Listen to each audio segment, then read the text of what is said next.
মুন্সিগঞ্জের শ্রীনগর বিদ্যালয়ের টিনের সীমানা প্রাচীর দিতে গেলে প্রতিপক্ষের সাথে দ্বন্দ্বের সৃষ্টি হয়। এ সময় প্রতিপক্ষরা কয়েকজন শিক্ষক শিক্ষার্থীদের মারধর করে।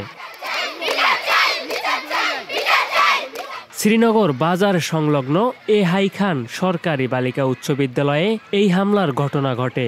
শিক্ষক ও ছাত্রীদের উপর হামলায় স্কুলের অন্যান্য সকল ছাত্রীরা বিক্ষোভ মিছিল করলে থানা পুলিশ এসে পরিস্থিতি নিয়ন্ত্রণ করে। পরে আহত শিক্ষক কৃষ্ণ দাস ও ছাত্রী ইরাকে চিকিৎসার জন্য উপজেলা স্বাস্থ্য কমপ্লেক্সে ভর্তি করেন।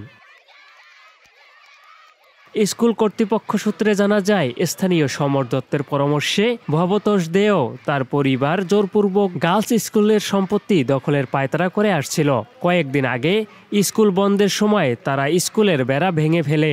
স্কুল কর্তৃপক্ষ ছাত্রীদের নিরাপত্তার স্বার্থে মিস্ত্রি দিয়ে বেড়া দিতে গেলে সমর দত্তের হুকুমে ভবতোষ দেগং বাধা দেয়। এ সময় স্কুলের সহকারী শিক্ষক কৃষ্ণ দাস, আহসান ও নিজামুদ্দিন প্রতিবাদ করলে তাদেরকে এলোপাথারি লাঠি দিয়ে পিটিয়ে আহত করে। শিক্ষকদের রক্ষা করতে ছাত্রীরা এগিয়ে আসলে সমর দত্ত গং সপ্তম শ্রেণীর ছাত্রী ইরা সহ কয়েকজন ছাত্রীর উপর হামলা করে তাদেরকে গুরুতর আহত করে। সংবাদ পেয়ে পুলিশ ঘটনাস্থলে পৌঁছে পরিস্থিতি নিয়ন্ত্রণ করে। আহত ছাত্রী ইরা বলেন, আমাদের কৃষ্ণ দাস, আহসান ও নিজামুদ্দিন স্যারের উপর হামলা হয়েছে শুনে এগিয়ে গেলে তারা আমাকে সহ আমার কয়েকজন সহপাঠীকে মারধর করে আহত করে।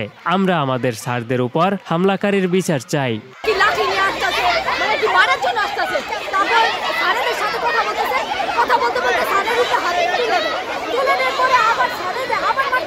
অবৈধভাবে আমাদের স্কুলের জায়গাটা তারা দখল করে রেখেছে, তার মধ্যে আমাদের সাথে ঝামেলা শুরু করছে। আমাদের যেহেতু বেরিয়ার দেওয়া ছিল সেই বেরিয়ার খুলে ফেলে দিয়েছে।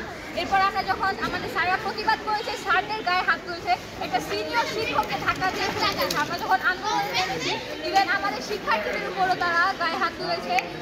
সহকারী কৃষ্ণ দাস জানান, ভবতোষ দে আমাদের স্কুলের বেড়া দিতে বাধা দেয়। এতে আমি সহ কয়েকজন শিক্ষক এগিয়ে গেলে সমর দত্ত গং আমাদের উপর হামলা চালিয়ে আমাদেরকে আহত করে। এ বিষয়ে শ্রীনগর সার্কেলের অতিরিক্ত পুলিশ সুপার তোফায়েল হোসেন সরকার জানান, স্কুলের বেড়া দেওয়া নিয়ে একটি পক্ষের সাথে স্কুল কর্তৃপক্ষের দ্বন্দ্ব হয়। এই সময় হয়তো কিছুটা ধাক্কাধাক্কি হয়েছে। স্থানীয় প্রশাসন ও পুলিশ উভয় পক্ষকে নিয়ে একটা সমঝোতা করে দেবে। যদি সমঝোতা না হয় তাহলে আইনি প্রক্রিয়া ব্যবস্থা নেওয়া হবে।